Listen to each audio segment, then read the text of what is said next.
To begin, open your preferred internet browser and navigate to google.com.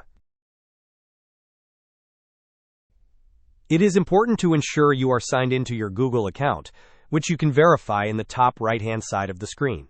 Next, locate and click on the square icon, often referred to as the Apps Grid.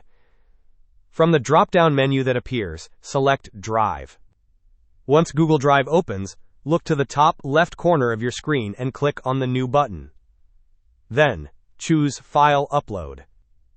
Now, you will need to find and select the image file you wish to convert into a URL. After selecting your image, click the Open button. You will see an upload progress indicator, and once it is complete, a confirmation message will appear in the bottom right corner of your screen.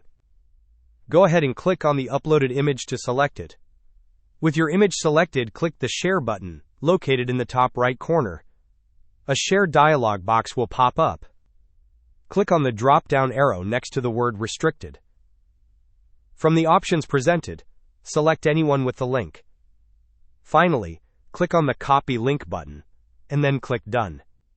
You can now paste and share this generated link with anyone you wish to grant access to view the image. Those who receive the link will be able to view and download the image online directly. Hope this was helpful. Don't forget to like and subscribe if you enjoyed. As always, thanks for watching, and I will see you in the next video.